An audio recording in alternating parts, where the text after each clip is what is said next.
Welcome, everybody. And welcome to our special guest, our Lieutenant Governor, Antonio Delgado, here to speak at ABNY for the first time. Thank you, Lieutenant Governor, for being with us. We're really grateful. Good to be here. So 2 weeks ago, Governor Hochul mapped out her vision for New York in her State of the State address. And I'll say this, you got to give the governor a lot of credit. She has courage. She sets out to do what she thinks is right, even if it is not politically popular. She took square aim at the central challenges we face today, most notably the housing crisis, mental health, and public safety. And her administration is all in on housing, pledging 800,000 new homes this decade by creating a successor to 421A and to building in places that have not been friendly historically to growth. And those are our friends, including our friends up from Long Island and commuter places where traditionally that has not taken place. On crime, she's promised to beef up state police, boost support for DAs, and break cycles of recidivism with new reentry programs. Today, we have a Lieutenant Governor here with us to give an overview of the administration's plans and what they have coming up in this legislative session with the budget. So, point of personal pride, I met Lieutenant Governor some years ago before he was an elected official because he's married to a friend of mine, an amazing woman who's an amazing award-winning filmmaker. Like most of us, I punched above my weight in getting married. I know the Lieutenant Governor punched above his weight in getting married. But for those of you still getting to know him, let me just say a little bit about him. He's an incredibly impressive public servant and somebody we really all should be very proud of to have as our leader. His bio gives you part of the picture. He's a Rhodes Scholar, Harvard Law grad, first person of color to represent an upstate district in Congress in New York, and first person of Latino heritage elected to statewide office in New York. But I'll say there is more to that than just those titles. He is a man who works incredibly hard as a public servant. I remember back as he was elected in Congress, he had little kids, still has little kids, and his wife telling me how on Sunday morning, he gets up, leaves the house to hustle to all the corners of a far-flung upstate district to go to community meetings, meet with constituents, because it was important to really see them, feel them, and understand their concerns. That kind of hustle speaks to somebody else we all know really well, our Majority Leader Chuck Schumer. I really say it is a hard job. He has always done them well, and we are so grateful for his energy, his passion, his wisdom, and his relentlessness. So we're lucky to have you in our corner. The governor's lucky to have you in our corner. And now it is my pleasure to turn over, fresh from his own big win in November, to our Lieutenant Governor, Antonio Delgado. Stephen, thank you so much. It is very good to see you and certainly appreciate our friendship. And I will say you are absolutely right. I married up, way up. And I think that's a testament to, being able to reach for the stars, So I will say also that I'm a very proud father. And, my kids, we started in politics 5 years ago. So, 6 years ago, kids were 3. And one of the biggest things for me as a public servant is to be, an example for them and to demonstrate to them, the impact of this work. And I say that because, with all the time I spent out and about in a very big district, as you talked about, nearly 8,000 square miles, bigger than Connecticut and Rhode Island combined, a lot of farmland, 8th most rural seat in the entire country out of 435 seats, a lot of sacrifice. And if you're going to do that, if you're going to go out and you're going to do that, you need to make sure you're having an impact. You can't do that work without having an impact. And so I'm excited to be in this new position now. New York 19 was a congressional district and it had 11 counties. New York's a lot bigger, a lot more counties, a lot more territory, a lot more ground to cover. And I'm excited to be a part of an administration that is doing a lot of work, transformative and bold work that is going to help working folks and families, all across the state. So just a real honor to be with all of you this morning. I appreciate the opportunity. I do want to also acknowledge that I have with me on the call this morning, Alani Threet, who is our Deputy policy director who, if needed, can help with any additional details to questions that might come up later. I do want to just say, and I'm not going to belabor my biography. I think Stephen did a great job of sort of, talking through, my background. But I think it's important to understand that I'm from upstate New York. I'm from Schenectady, from a working class family. And the things that drove my upbringing were education and the kind of jobs, that my parents had. And of course, in my household, faith and being a God-fearing family. So, but I want to focus on the educational piece and the work aspect. My parents worked for GE. Those jobs were available back when I was growing up in the 80s, early 90s. And I got to watch them work me up into the middle class, from apartment to apartment, safer neighborhood to safer neighborhood. And they also allowed my parents to be focused on me, to build a routine around my childhood where they can go off to work, come home at a certain time, look at my homework, and make sure that I was on course and engaged in my education. That structure, that order, I think is what we should be striving for all of our communities, no matter the zip code. Because when you do that, you give a chance in terms of opportunity and a pathway to success. And so all of the things that Stephen listed in terms of my background, that's attributable, in my opinion, to having parents who had jobs that they could rely upon and an education that I was afforded. And I think that should be the focus for the state, and certainly is the focus for myself and the governor as we move forward. And I want to speak now a little bit about state of the state and sort of where we are and where we're headed. As noted, I think the governor has laid out a very ambitious plan to support working families, to invest in our communities, to help build more affordable housing, to make historical mental health care investments, and to continue ultimately to keep moving our state forward. Let's talk about each of these items one by one. Economic development. As noted, I think without good paying jobs, upward mobility is very hard to come by. I think it's been very difficult in the past few years, not just for our state, but for the nation and the world. We saw job loss, and we saw our small businesses and industries hit incredibly hard by the COVID-19 pandemic. This administration is now focused, I think laser focused, on ensuring our state has a strong economic recovery and a strong future. Our economic innovation plan will grow jobs and businesses across the state. The targeted investments that we will be focusing on will be to develop high growth industries like high technology, life sciences, and advanced manufacturing. I think it's important to also understand, when I think back to the IBMs and the GEs of the world back, again, the 80s and the 90s, they were the model. And I think over the last 30, 40 years, we've struggled, particularly in upstate, but throughout the whole state, to figure out how to recreate that in a way that is more modern. By investing in high technology, advanced manufacturing, life sciences, we do that. We recreate that old model, but in a modern way. Other point, Governor Hochul is going to direct Empire State Development to improve and expand existing business attraction programming to help incentivize new innovation investments and continue growing jobs and improving our business future.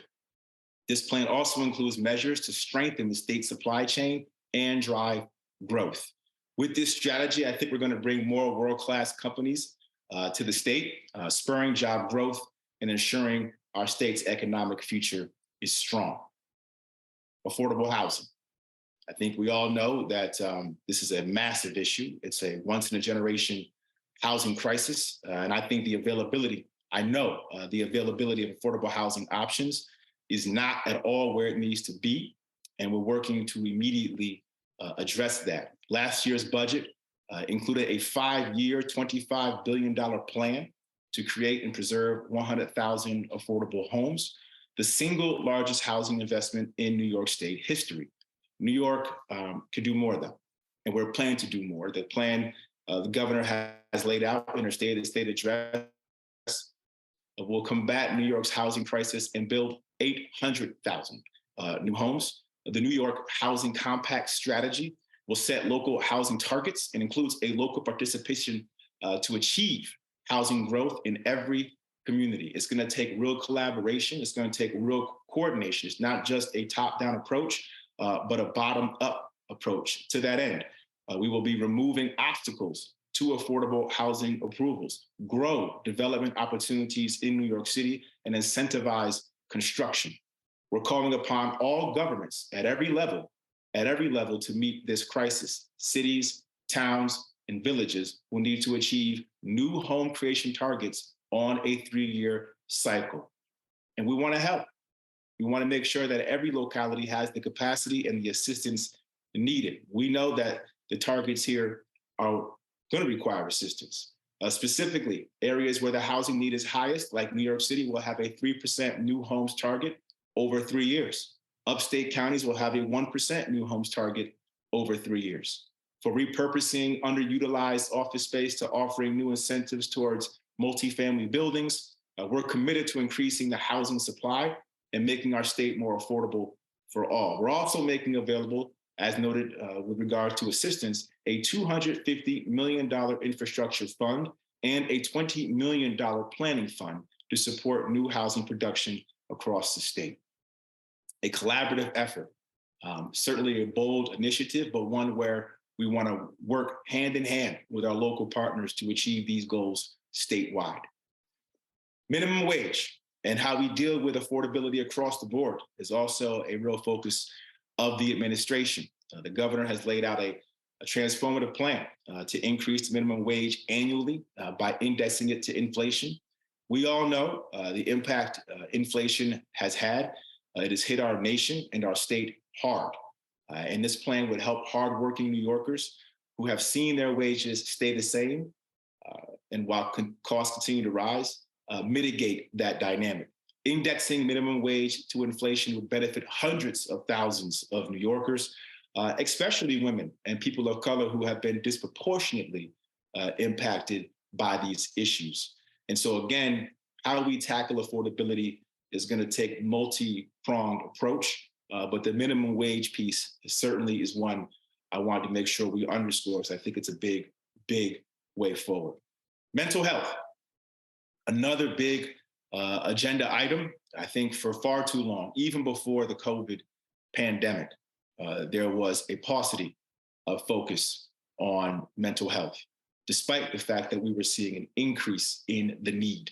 And of course, when you have the pandemic come along, it only exacerbated the situation. And we have to do better. Simply put, we have to do better. We have to commit to uplifting and supporting our residents and ensuring that they have the support and the care that they deserve. And to that end, we're making a $1 billion investment to meet the mental health care needs of our state and making critical policy changes to ensure no one is locked out of the care they deserve. We're adding 1,000 inpatient psychiatric beds and adding 3,500 housing units serving individuals with mental illness. The plan proposes establishing 12 new comprehensive psychiatric emergency programs, providing hospital-level crisis care across the state. This investment includes 20 new assertive community treatment teams, which provide mobile, high-intensity services to the most at-risk New Yorkers in areas outside of New York City. The number of certified community behavioral health clinics, which will provide immediate services to New Yorkers of all ages and insurance status, will be tripled statewide and expanded to areas where the services are lacking, including the Capital Region and the Mohawk Valley. As someone who represented parts of the Mohawk Valley and the Capital Region, I certainly can attest to the fact that these are lacking in these areas. Governor Hochul is also proposing legislation that prohibits insurance companies from denying access to critical mental health services. I want to repeat that. It shouldn't even be this way, but we're going to do what we can to change it. Make sure that we have legislation that prohibits insurance companies from denying access to critical mental health services.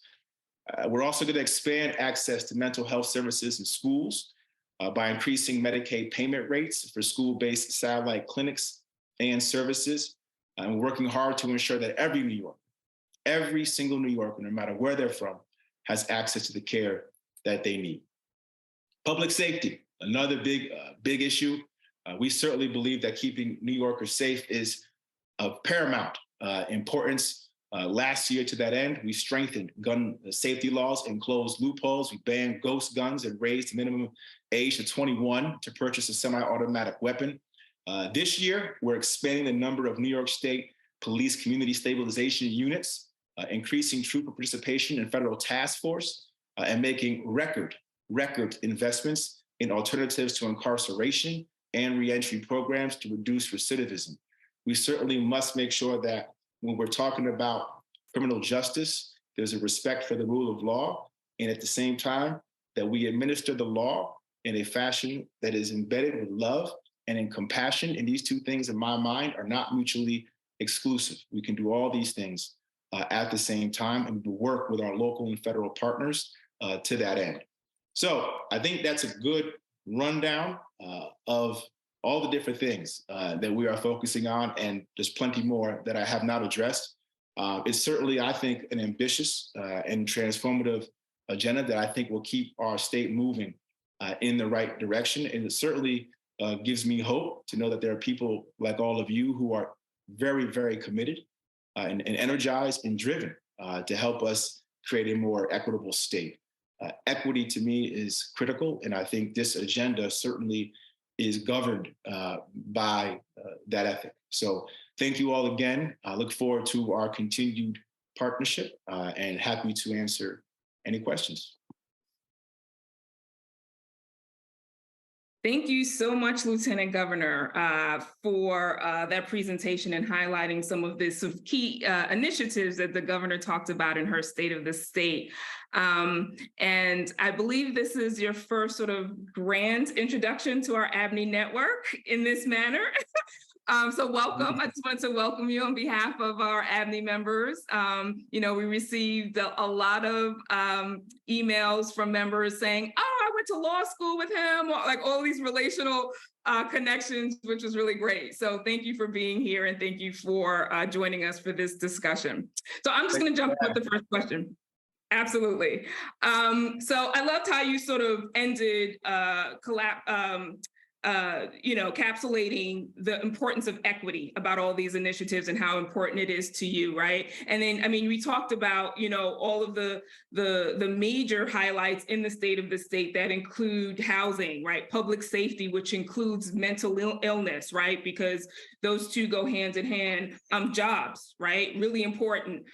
So my question is going to be a little off that, because I think a lot of the other questions from our members and Stephen will be directed to those top three items, but I want to talk about the economic development piece a little bit, which is very near and dear to my heart and to our organization as we look at upward mobility, as we bring the city back better than before, and making sure that there are comprehensive initiatives and plans that touch all New Yorkers, right? And you know that you are intimately involved in the regional economic development councils, and you go all across the state listening and hearing projects. I'm really interested in sort of what you're excited about, right? As we talk about sort of not only the growth of industry, but also attracting new industry to the state. And, you talked about life sciences, you talked about tech, you talked about advanced manufacturing. I'm really interested in hearing about some of the exciting projects or projects that you're excited about that have either been submitted through the RDC or that the governor's office is working on? Well, I'll just say this, I am as chair now of the REDC, which is exciting, right? Because I'm able to get a real look at what the councils are doing across the state regionally, how they're being informed, the mechanisms through which they are being informed from an educational standpoint, a community-based standpoint, an economic standpoint. I've sat on a fair amount of meetings already, and I'm trying to get familiar with the process and with even just the scoring and sort of what drives, the councils to make these decisions, how priorities are set. And, to be honest with you, a lot of my focus has been really trying to understand where there are opportunities for me to create equity, right? And how do I build relationships with these council members in a way that is really informed by the needs of the community. One of the things that I've learned when I've talked to folks across the state, and I think you kind of alluded to this when you said, the impact and where money is going and resources, is how do we ensure that the folks on the ground who are best equipped to maximize the resources are actually receiving them. There's a lot of organizations and outfits that might, be able to signal that they're able to do something, but ultimately, is the capacity there, and is it having the direct effect? And the more we can target that and get a sense of that, and I'm working with a number of agencies behind the scenes right now trying to figure out how to best do that, I think the more we can then be informed in our decision making around the REDC process and the kinds of projects that are going to be needed to have the most impact on the community of relevance. So I hesitate to say what projects, I'm really excited about. What I'm actually excited about is the process of really getting a handle on that and really understanding how to put an imprint on that truly could bring about more equity in the process. I think the program's a great program, and I think it's done a lot of good across the state, obviously.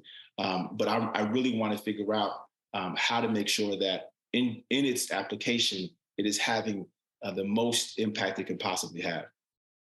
Thank you for that. And if we can be helpful here at ABNY in helping to spread the word, because I think you're right, sort of having information sessions about the process, how do you apply, making sure that groups have the capacity to apply, right? Because there are different programs. Please think of us as a partner, and we would love to work with you to make sure that there are community-focused projects that will really benefit the community as you think about equity and as you think about really comprehensive planning. We would love to work with you on that. Well, I certainly appreciate that and look forward to working with you on that. Sure. Stephen? So I wanted to ask a housing question. So Governor said to look for a successor to 421A.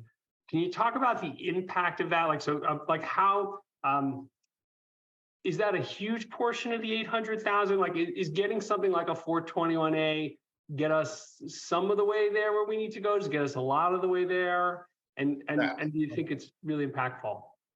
I'll say that within our 800,000 new home estimate, we assume that the legislature will enact a new successor to the 421A program.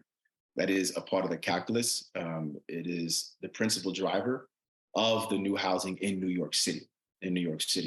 The baseline of our housing compact proposal assumes the same amount of housing will be created this decade as was created last decade when 421A was in place.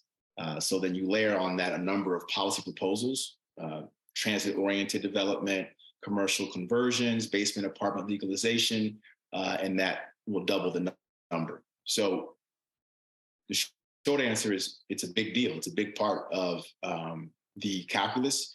There are certainly additional proposals, as I've just detailed, but we do want and expect, or at least hope, I should say, to be in a position where we have a new successor that can truly help us achieve these bold goals. So for sure, that is something that we'll be working, I think, very closely with the legislature on. Perfect. Thank you. Melva? Sure, I'll jump back in.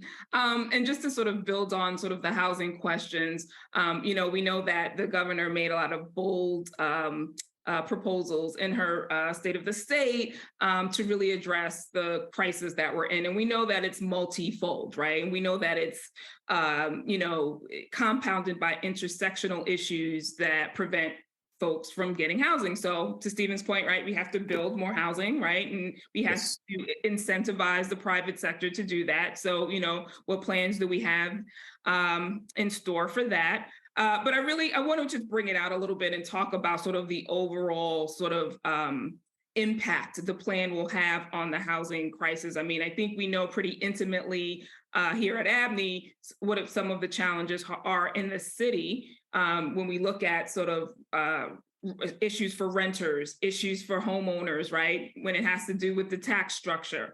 But, really interested in overall from a state perspective, how do you see what's the real impact of the proposal and the different initiatives and strategies that were laid out?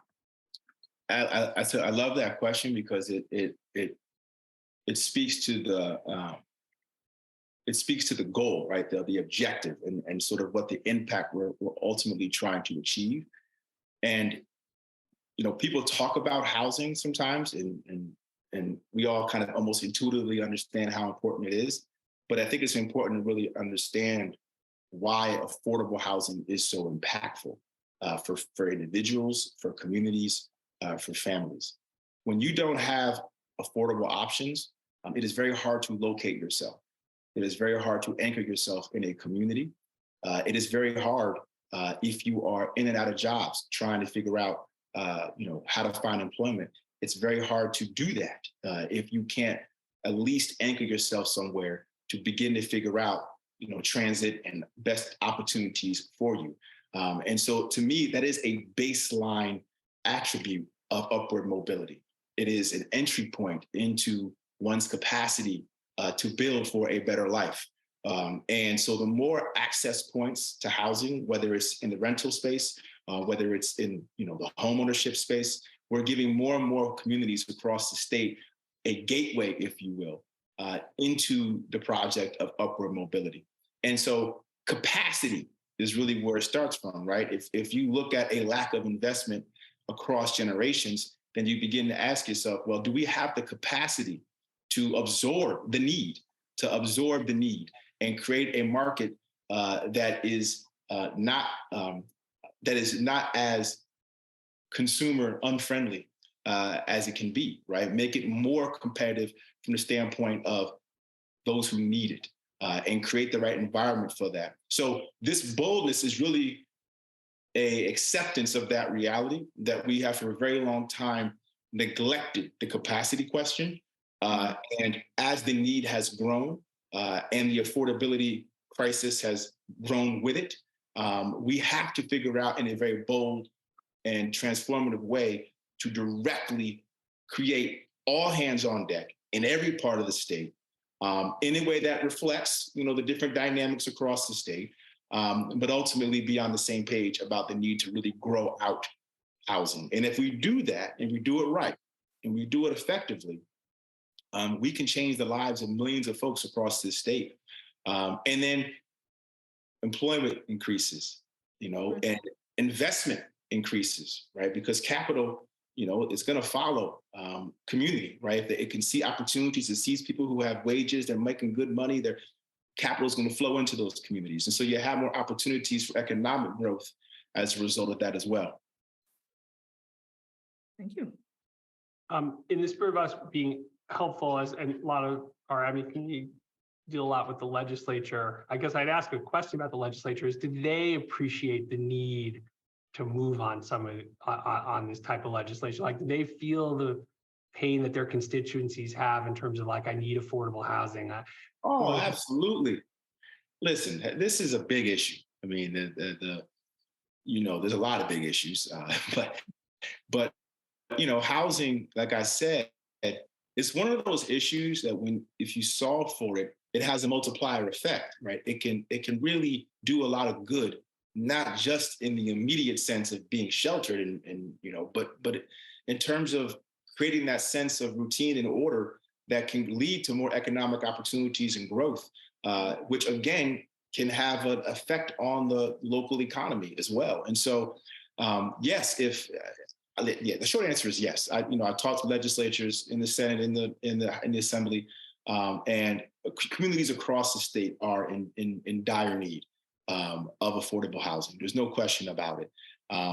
Certainly in the boroughs and certainly upstate. I hear it everywhere I go, and I think part of why the governor, put forward this proposal is because, she too has not just experienced it firsthand with her interactions with individuals, but also through her,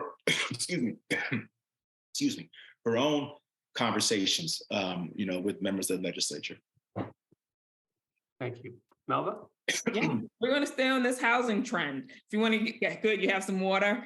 So I'm going to just, I'm going to throw in a cough, so I'm sorry. It's okay. I'm gonna throw in. 9-year-old twins can do that to you. That's what happens. Oh, I'm sure 9-year-old twins. Wow. Yes. Okay. Yes. We have a question from one of our members, and it's specifically around the 3,500 new residential units, for New Yorkers with mental illness. Yes. That the mayor, that the governor talked about in the state of the state. And it's really about sort of this investment in establishing the 800,000 homes, but also building and operating these 3,500 units for mental illness. Could you talk a little bit, and I don't know if you have this information here, maybe you can tell us where to get it. I'm really interested, this is a practical question about the RFP. Where can it be found, and when will it be posted? That is a very practical question. And maybe Lonnie can answer that. I'm not going to pretend to know off the top of my head exactly the process for that, but if you can assist in this regard, by all means. We still have to put out a budget and propose this, and it's got to be approved by the legislature and signed, and then the RFP will go out. So, it's a couple steps into the future. This is just, our plan that we have laid out. But think that this really is we're putting forward a real comprehensive solution here. A lot of the problem in our, issues with mental health is that we've got bottlenecks, without, homes for people to step out of, psychiatric care into, more manageable situations. It just bottles up our whole system. So then new people can't come into the beds that we do have. So by being able to create this, additional housing for people to enter into, I think it's going to affect the entire system, which will be pretty important. I think that that's something that we can all kind of get behind to try to figure out our problem. No, I think that's well said. I think diversifying the access points in a targeted way creates efficiencies, and those efficiencies, I think, lend themselves to more effective care. And I think, again, this boils down to prioritization, right? This type of focus and this type of intentionality, assumes that you really want to solve for the problem. And, if you don't, then you can go about these things sort of in a surface level way. But if you genuinely are trying to solve for the problem, it takes more effort, it takes more focus, and it can even be, at least in the front end, a more complicated process of delineation. But once you've worked it through, I think it creates more streamlined access points to care. And to Lonnie's point, it creates less of the bottleneck effect that we find ourselves in. So certainly, think this is a critical piece to the puzzle. It's not just a substantive point, right? It's a design point in terms of how we want to model care, and make sure that people feel like we're being exacting in how we go about dealing with different needs. Thank you for that. And we agree, right? I think the importance of providing housing for New Yorkers with mental illness will help us address some of the other, issues that we're facing around housing, around public safety. And I apologize, our network is very pragmatic, right? It's like, this is the announcement. No, listen, I appreciate it. And, I'm somebody who, if I don't know something, I'll tell you. Yeah. Thank you, Stephen. So to shift to public safety, obviously a focus in the state of the state for the governor, specifically mentioning doubling funding towards the gun-involved violence elimination initiative. So I'd love to talk a bit about how that fits into overall strategy and what kind of impact. So obviously certain communities are more impacted than others by gun violence and get hit the hardest. And so I'd love to talk about how you see that programming helping in particular those communities and how it fits into the bigger picture for you guys on public safety. Well, I mean, there is a bigger picture, and I think the guns piece is certainly a critical one. There's no question about it. I mean, they cause tremendous harm and destruction to communities, especially and to communities that have historically been marginalized and exploited, and in some cases had illegal weapons funneled into those communities. And so there's the larger challenge of making sure that I think the governor's doing a good job coordinating with the federal government and with our law enforcement to create a more comprehensive approach to get in front of the trafficking that somehow no matter what, finds its way into specific communities.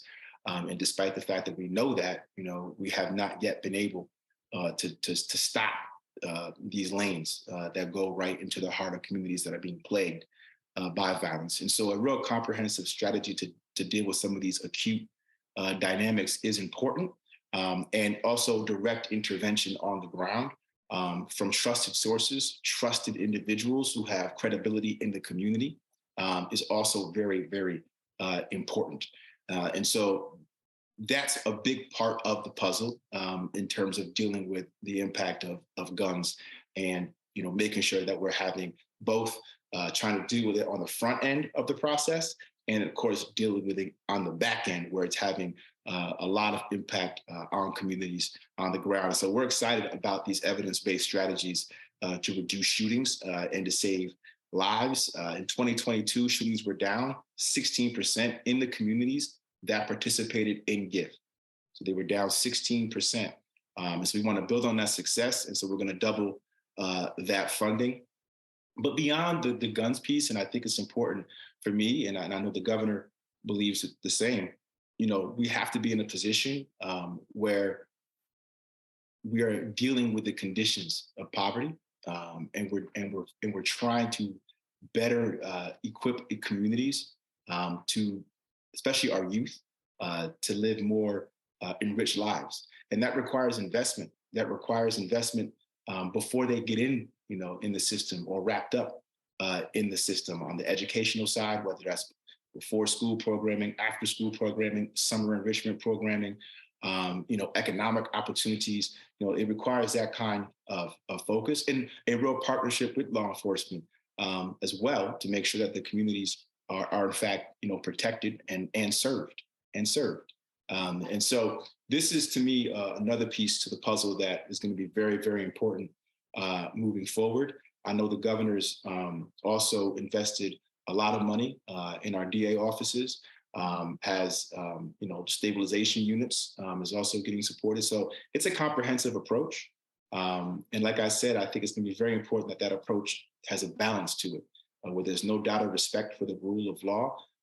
And there's also a genuine attempt to give folks second chances and to make sure that there are real investments in reentry programs, and alternatives to incarceration programs. And the governor is doing a lot of investment, record investment in that space as well. Thank you. And just to piggyback, I'm sorry, Stephen, did you have a follow-up? No, you were good? No, it's all you, Mel. Okay, I thought you were going to say something.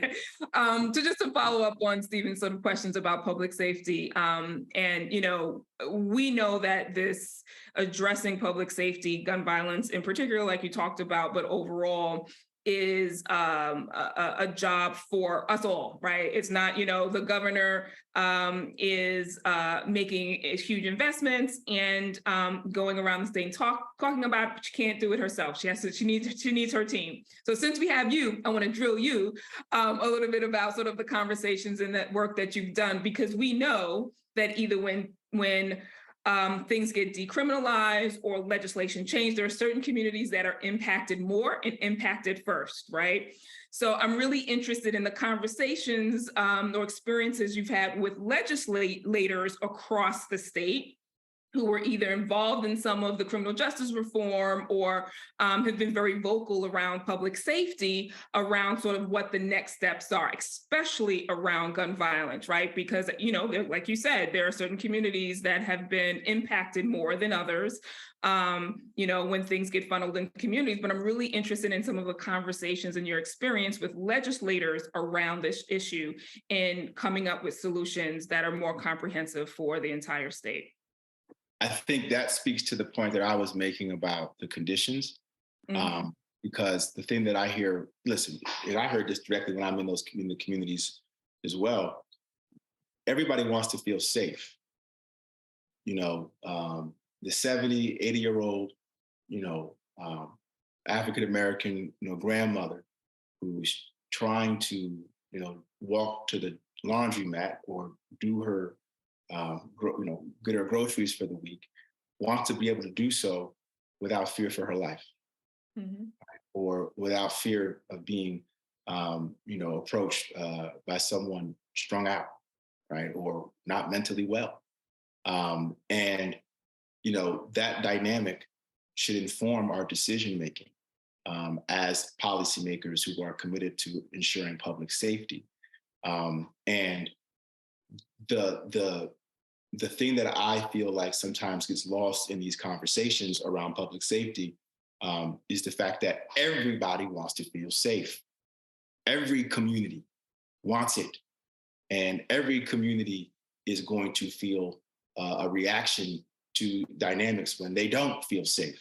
And without a clarity of purpose, without understanding what the laws on the books are intended to do, without understanding what the objectives are, both in reducing gun violence, but in also investing in law enforcement is meant to accomplish, then there's going to be some confusion and there's going to be finger pointing and blaming. And so it's incumbent for leaders to be clear about what the objectives are, to make it clear that the point is to protect all communities, whether it's on a subway, whether it's up in an upstate rural community, whether it's in the Bronx, whatever the case might be. That the same message has to be: how do we make sure that communities are such that people can feel safe? One of the things too that's very interesting, in the public, New York City public advocate Jumaane Williams made this point, and I think it's a great one. There's a difference between being safe in technical terms and feeling safe. And if you don't feel safe, even if you technically are safe, that is a problem, and people don't want to live in fear. And so it's about creating a environment as well where people don't perceive themselves under threat, even if they might not actually be under threat. And so even how we communicate about these issues matters. And a lot of the demagoguing that occurs on these matters doesn't help. There needs to be a clarity of purpose where we understand what the objectives are, so that we can both address people's feelings of concern. In some cases, those feelings could be legitimately grounded in their actual experiences. But regardless, we have to be able to both address the actual realities on the ground and people's concern that sometimes is born of the atmospherics and what we're saying to each other, or how we're saying, or what's going on social media, right? So that becomes a point for leadership to sort of bring some clarity to. Thank you. Thank you for that. Thank you. You talked about perception and reality, and you also talked a bit about how much time, even though you spent running around first your district and now the state.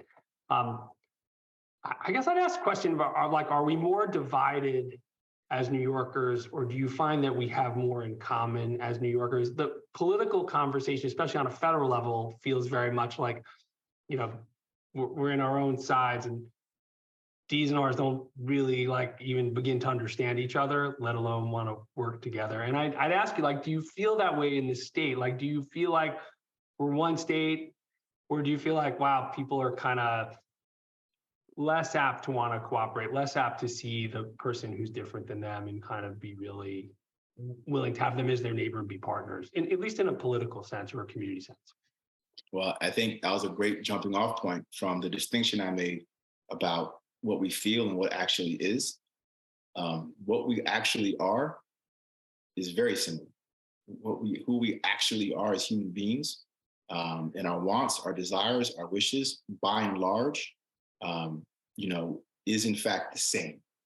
And I know that not because I'm just postulating, but because I don't know how else I become the first person of color in upstate New York to represent a 90% white rural district that Trump won, while still being very consistent with my own set of principles and values.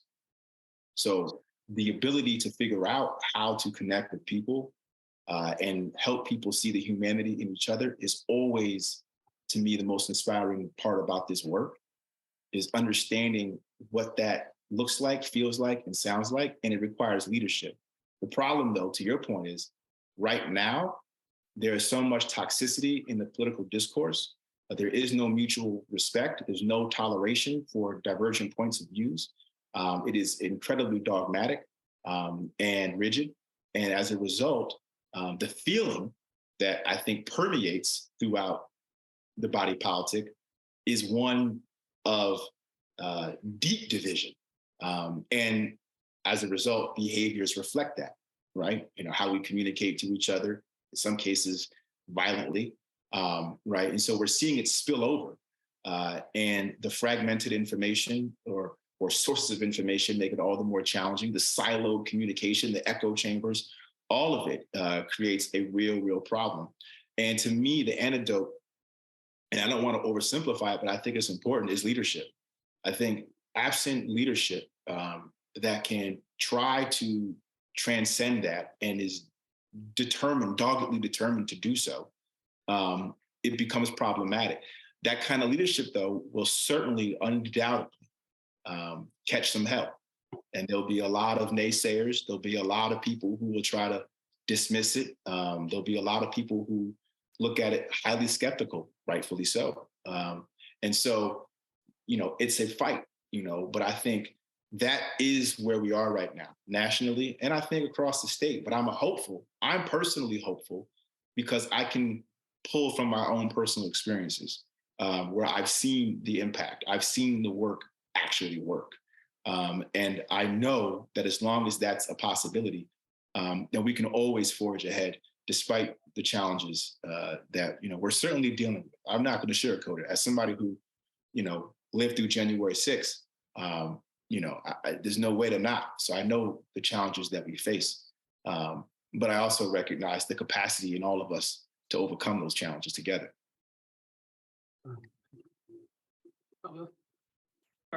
Thank you. Sorry, I couldn't find unmute. Thank you for sharing that, and thank you for sharing your experience on January 6th. So I think I have a last question. Yeah. So I'm just going to bring it back to economic development a little bit. But, we talked about ways that we can make not only our city, but our state more livable, right? And public safety, right, is something that people care about and will help keep people here in our state. But jobs are also important, right? People want to be able to make a living wage, be able to afford to buy a house or pay their rent and all the other stuff. So I want to talk a little bit about the Governor Hochul's announcement around the initiatives to streamline and monetize sort of the workforce development programs that exist in the state. Can you talk a little bit about sort of the impact holistically the impact to historically underserved and disconnected communities, all those good things? Well, it's a great question, I think, to end on, because the workforce piece is certainly, instrumental. You can create jobs. And I think, there's different ways to do so, whether it's incentivizing investment, drawing in business through tax incentives and the like. And you can kind of see how that works in a very, not overly simplified way, but not too complicated. But when it comes to creating the workforce that actually can satisfy, the demands of those jobs, it's a bit more complicated. And the streams of development, are more diverse, right? And whether it's higher ed, whether it's K through 12, whether it's post-grad, whether there's so many different pieces, whether it's even just having stable communities, from with a housing standpoint. So there's different ways to make sure that we do this. We know there are about, I think, 1.3 openings for every job seeker in New York. And these go basically unfilled due to a mismatch in education requirements, a lack of training, and a lack of opportunity for advancement. And so we're definitely focused on transforming the DOL career centers, utilizing large scale on the job training and focusing on high demand industries. Like I said, life sciences, advanced manufacturing. We also launched the State of Strategic Workforce Development, Office of Strategic Workforce Development, which will provide real training needs in strategic growth industries like tech, like advanced manufacturing and electronics. We think all these strategies are geared towards expanding access to marginalized communities through wraparound services and other, I think, tested models. And I think also in partnership with labor. I think there's real opportunities through apprenticeship programs that build careers and not just jobs through labor. Thinking of building and the builders of trades, IBEWs, carpenters, electricians. There's ways in which these outfits, these unions have tremendous platforms to train, young men and women up into careers. They can train them and then place them into careers. And so making sure that we take this, I think, all-inclusive approach, from the educational space and the labor space, and creating an office that really is meant to focus with some real intentionality on this, I think can go a long way into hopefully closing that gap. Because we want to create the jobs, but we want to make sure we have folks who are properly equipped to take on these jobs and then ultimately feed their families and have that story of upward mobility continue on.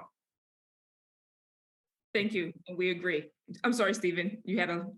Nope, I'm just going to say thank you. Lieutenant Governor, we are grateful for your time. We are grateful for your public service, and we are looking forward to working closely with you, to helping you and the governor get your agenda accomplished. Well, thank you both. Thanks to everybody. I appreciate the conversation and look forward to working with you moving forward.